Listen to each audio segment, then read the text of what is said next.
Hi, I'm Mike Kateri with MyInsuranceClassroom.com, and today we're bringing you another Insurance 101, teaching everything you need to know about the health insurance industry.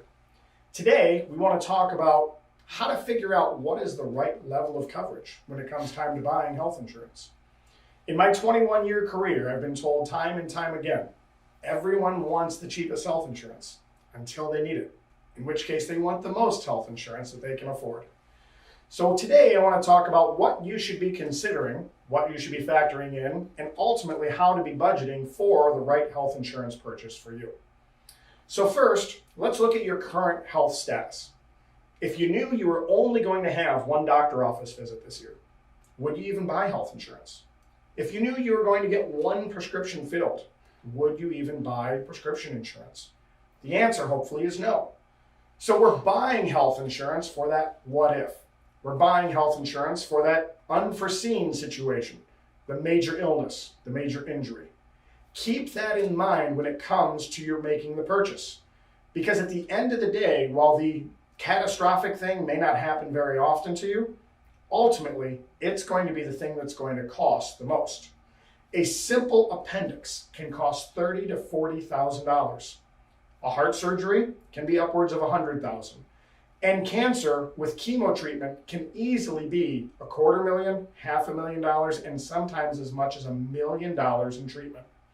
So while those things are very unlikely to happen to you today, they are at some point in time going to be something that you should be thinking about and concerned with. Because your typical doctor's office visit costs about $100. You can afford to pay for that out of pocket if you really had to. But I know I can't afford to pay $100,000 for heart surgery, and certainly can't afford to pay for $250,000 worth of chemotherapy. So for my policy, I have all of the big stuff covered. That is always my first and primary concern. If I only have enough money to get the big stuff covered, and I have to forego the coverage for the small stuff, I will gladly do that. Keep in mind that insurance companies are multi-billion-dollar organizations for a reason. They're in the practice of charging you more than what they're going to pay out. So the more things you can afford to self-insure for, doctor's office visits, urgent cares, things like that, will do nothing but keep your cost as low as possible month to month and year to year. So absolutely think big picture first and foremost.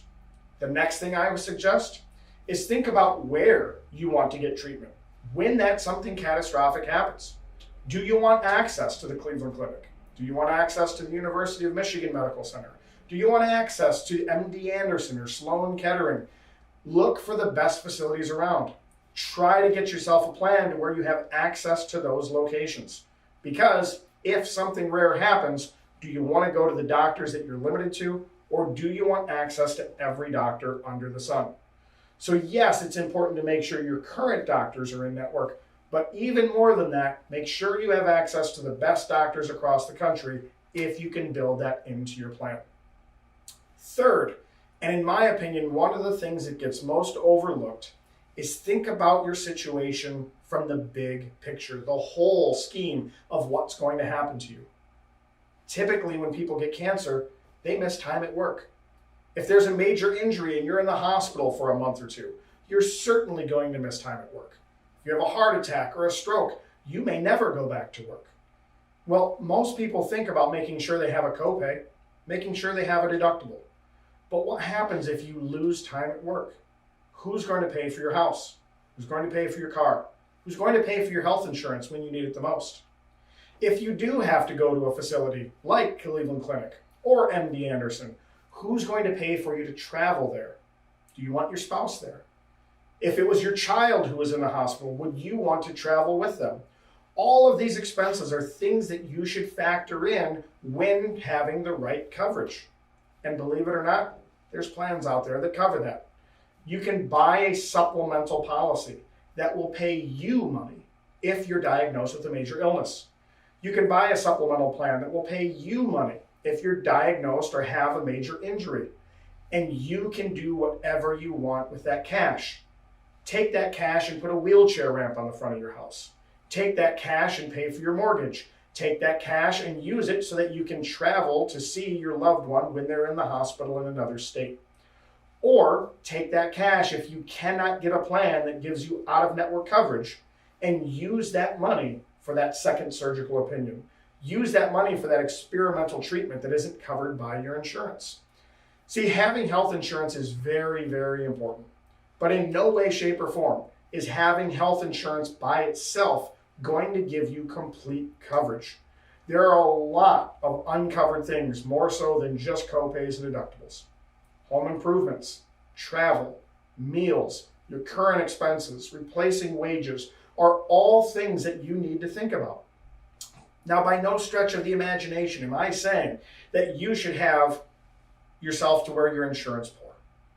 But you do need to at least factor in what potential situations you're looking at.